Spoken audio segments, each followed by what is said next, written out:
Bonjour, je suis pooped. Yes, it was a long day yesterday getting home. I didn't film any of it because it's basically just a lot of waiting and going, as you can imagine. So it seemed to take longer getting home than it did to get there. And certainly not as much fun. Like, plane was delayed by a little bit, but it actually worked out quite nice because then it was like, I got off the plane, straight on the bus at Bristol Airport, and then to Temple Meads, straight on the train to Temple Meads to Parkway, a couple of minutes wait at Parkway, and to train home. So I left at about 5:30 French time, so 4:30 here, and I got home at 9:30.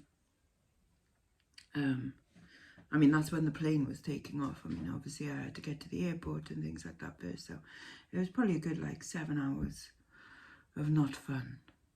But I'm back, and again, it was totally worth it. And like, you know, when they say like go hard or go home, or go big or go home, and I went big and hard, and now I'm home. Yeah, about 150 items to show. So when it comes to Sparkly Things videos, it might be 2, maybe even 3 videos.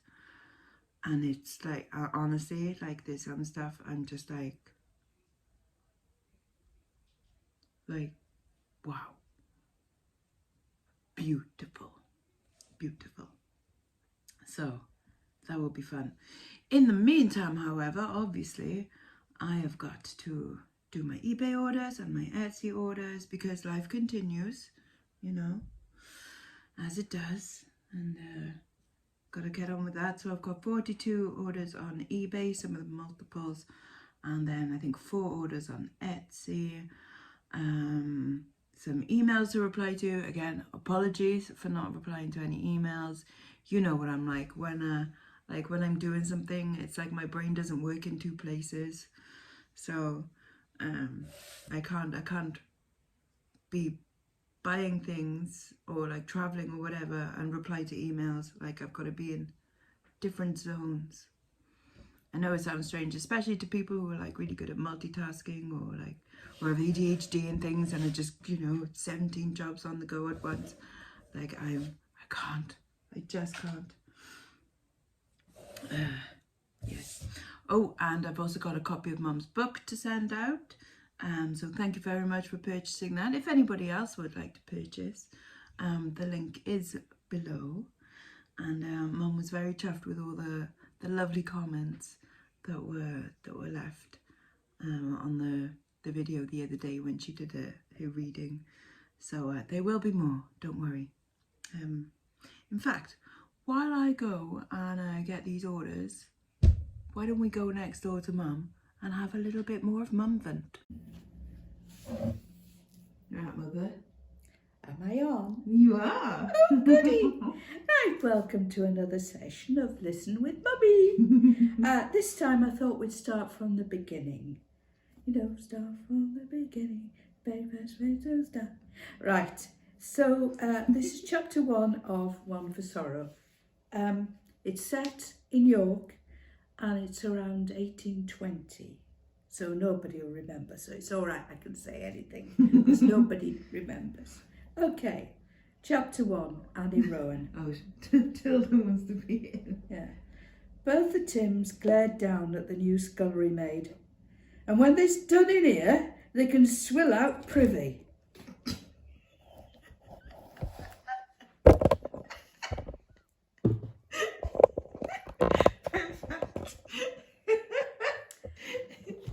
Thank you for the interruption.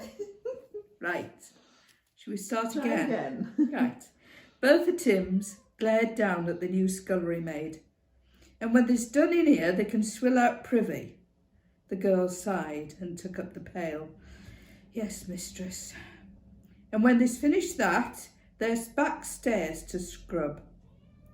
The housekeeper said, pointing to the yard door, and don't be all day about it. Bertha Timms pursed her lips. Another one of the master's by-blows, I'll be bound, she thought, shaking her head wearily. The girl set the pail in the sink and yanked the pump handle vigorously. Water slopped onto the floor, making Tim's frown yet again. Soap's in cupboard, and don't go leaving it in water. I don't hold on waste, Tim added. And with one last withering look, she turned and made her way to the kitchen, where she knew the cook would have the kettle singing on the hob. A couple do me nicely, she nodded to herself. Bertha Timms had been the housekeeper at Darnfield House for 16 years. She'd been given the position after old Mary Watkins had died in 1802. Before that, she'd been a housemaid, and before that, a kitchen maid. She'd always lived at Darnfield, or rather she couldn't remember living anywhere else. Darnfield was her world, her whole existence, and would always be so until she too died, or, heaven forfend the notion, was dismissed. For Neville Acres was a fickle master, and not averse to vent his ire on whomsoever had the ill fortune to displease him, with the result that every servant in the household was kept on tenterhooks. 16 years as a housekeeper, Bertha reminded herself with satisfaction. Years of keeping the servants in check and running the household like a well-oiled wheel. Never a word of rebuke, nor of praise, one might add, from the master. Of that she was justifiably proud. Indeed, remaining on the right side of Neville Acres was no mean feat, for he was a difficult man, to say the least. Although grudgingly respected by his peers, few called him their friend. He could be charming to the ladies, especially to pretty young women of tender age and naivety. But to his servants he was a martinet and a bully. "You don't take after his father, old Humphrey," Bertha thought regretfully. "No, not like the old master at all." She had respected the good-natured Humphrey Acres. He was typical of his age and position. A stout fellow who liked fine wine and good food. Friends and neighbours were always welcome at his table, and every room in the old house rang with merriment when he was in residence, and every bedroom occupied, especially during race meetings. Aye, the master liked his wine and horses, though too much may be. She sighed, remembering that terrible day when they brought his lifeless body home from York races.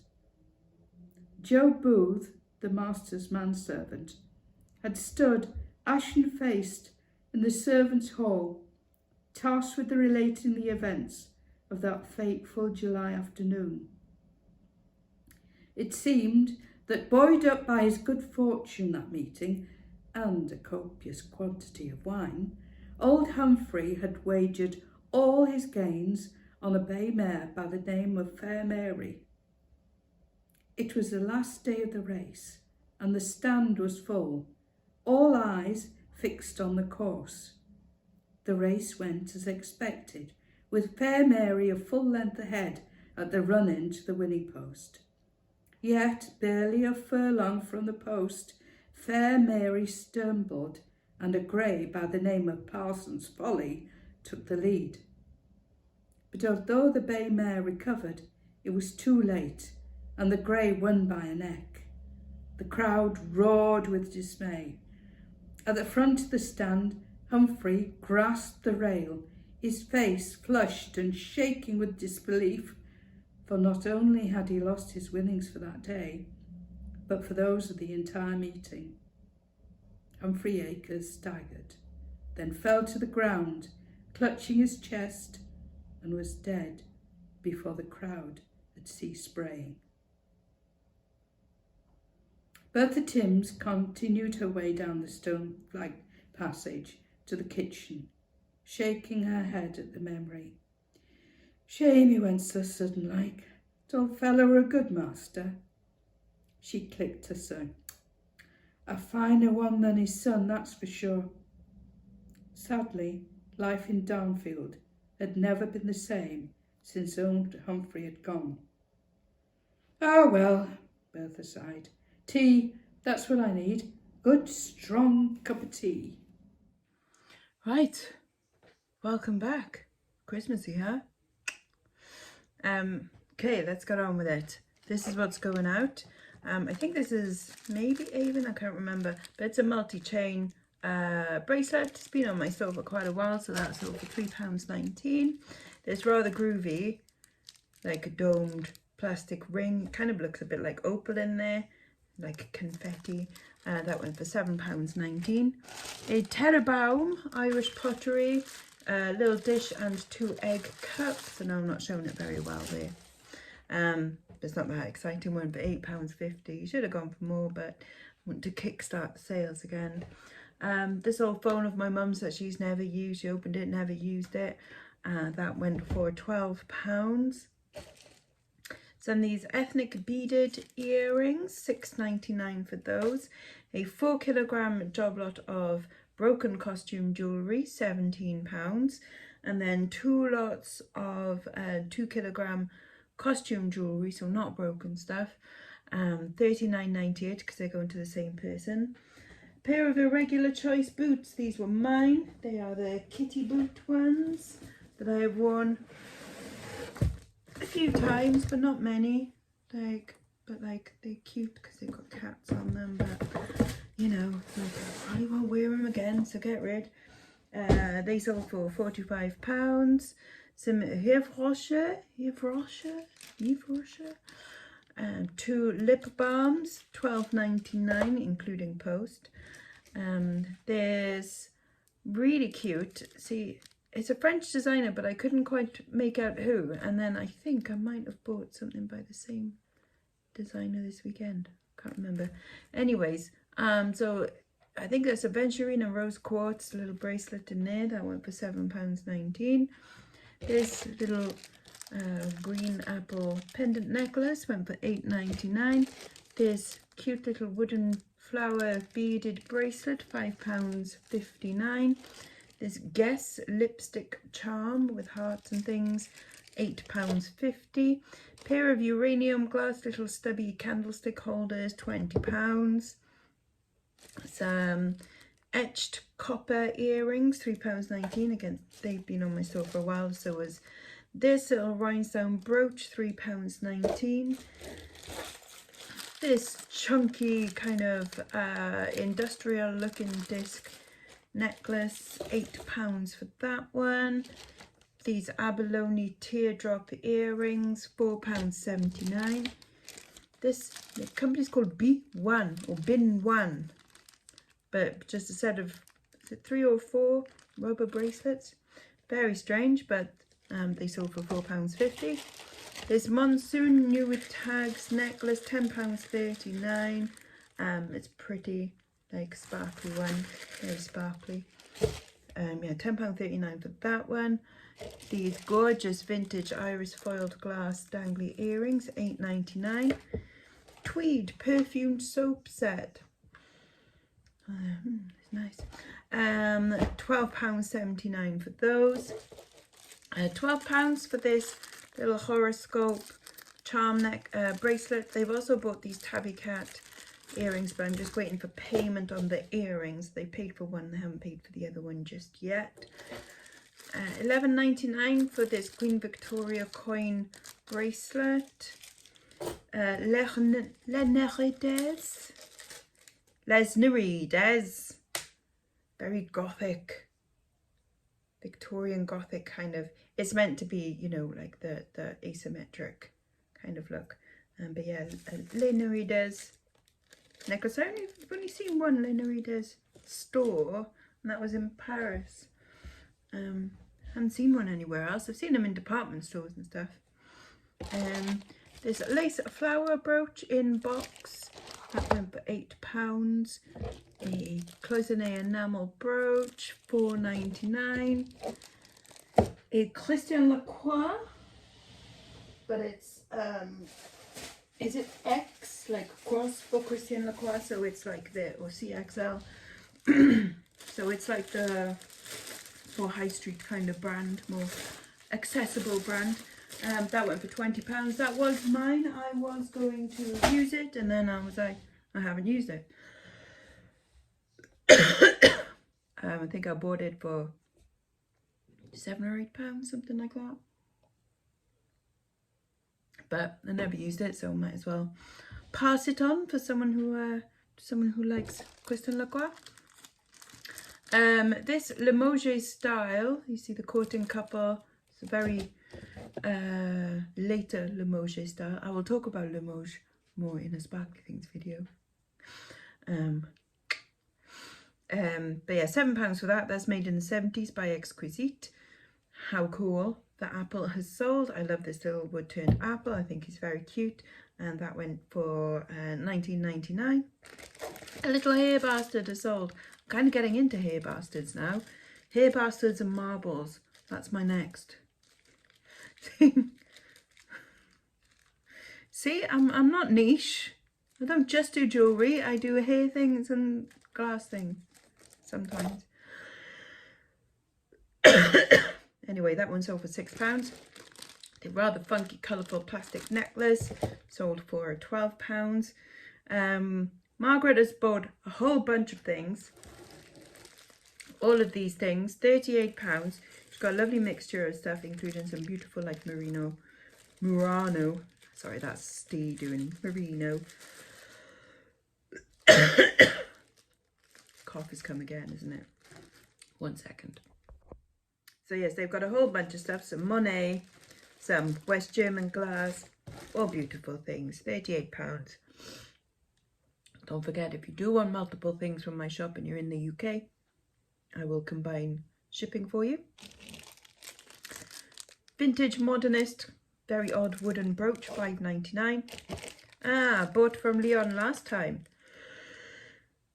£11.99 for these beautiful Italian Millefiori clip-on earrings. £4.99 for this atomic sparkly, looks like a snowflake kind of brooch. A Bouchard Gardens mug, £3.99. It's going abroad. I'm presuming maybe back to when it came from. Some, is it Laura Ashley? Yeah, vintage Laura Ashley fabric. It's just one single curtain, but I bought it for £1 and sold for 15. This Treat Box Star Baker pin badge is sold for £2.99. I'm guessing it's coming to the end of Bake Off, or it was the end of Bake Off, or whatever. I haven't watched it this year. It's not the same when The Apprentice isn't also on, because the two kind of nicely cancel each other out in like good and evil. But you can't just all have good, because people are light and shade. And so like you kind of need both. You can't just have happy fluffy.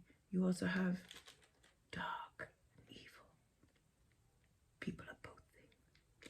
Anyways, £3.99 for these clip-on earrings. And then £14.99 for this rather lovely turquoise and coral inlay panel necklace. And then super cute, £7.99 for these little black cat and a crescent moon earrings. And then over on Etsy, so a bunch of earrings. So these silver dangly ball ones. And then these ones with like gold for May. And then these spiral, almost could look like Christmas trees kind of ones. And then this little Inca Dude necklace. Oh, someone has paid for something, that's cool. And then this little Edelweiss charm. So there you go, that's what's sold. And then another brooch is sold, so I will go get that now. And then this brooch with like the mother of pearl, that's gone for £4. So there we are. Oh, it's a lot to package up today. What can you do, eh? Right, that's about 50 orders done there, because a couple more came in as well. Definitely time for another coffee. Parcels, oh, all sent and in the postbox and everything. Mum's made this like very rich looking soup for some lunch. There's like peppers and tomatoes and basil and stuff in there. And I'm gonna have, yeah, one of these with it. They were reduced next door, so I thought, why not? Yep, that's looking good to me. Yum, yum. Oh man, that lunch proper hit the spot. That was really, really nice. Just what I was kind of craving. Mum's gone out. She was like, do you want to come for lunch? I'm like, no. I barely want to leave the house, like, right now.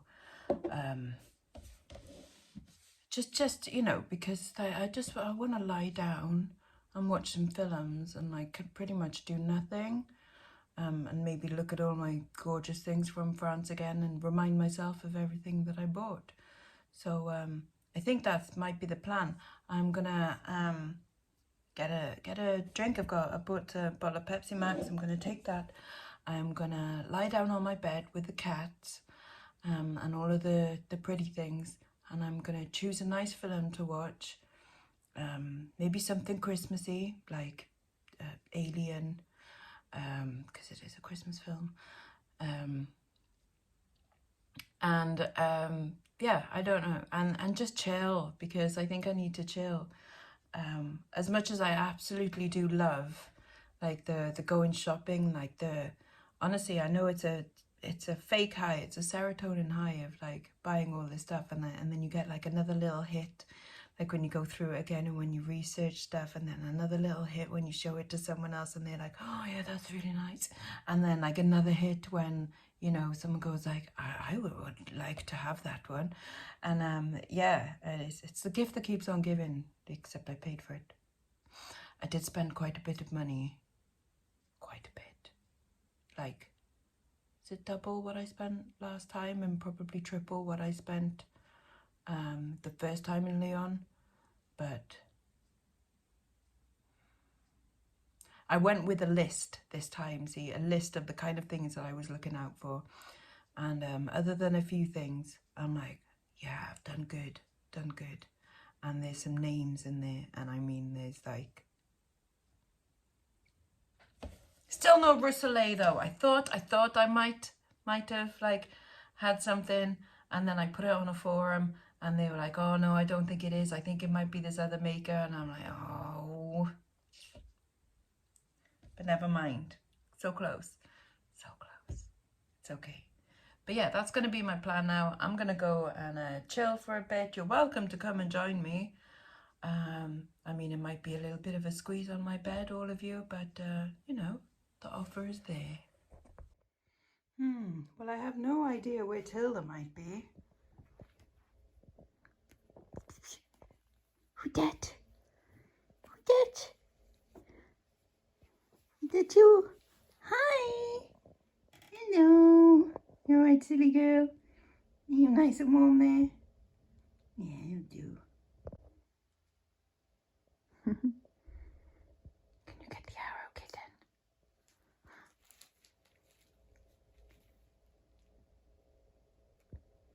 Don't be silly. Silly girl. Okay, so Kitten and I have decided on one... God, I haven't seen this one for years. But we're going to watch National Lampoon's Christmas Vacation. Okay, so I might have fallen asleep there for a little bit instead of watching films. I did watch National Lampoon. And then I put on another one with Bill Murray. No, not with Bill Murray. Why am I thinking Bill Murray? I'm thinking Bill Murray because it was a bit like Groundhog Day.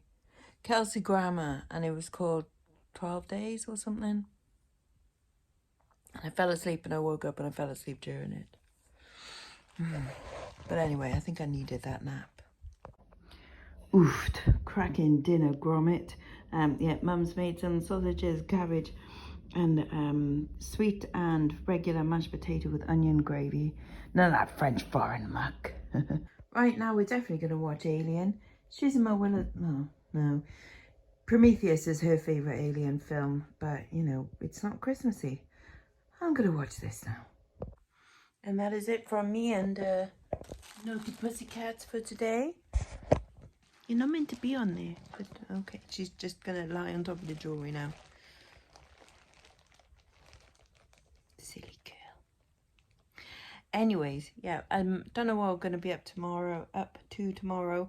I will probably be going through all of my Paris buys, Lyon buys, and doing research and writing on and stuff like that, which will be terribly exciting for you lot to watch. Anyways, we'll see. Right, bye bye now, bye bye.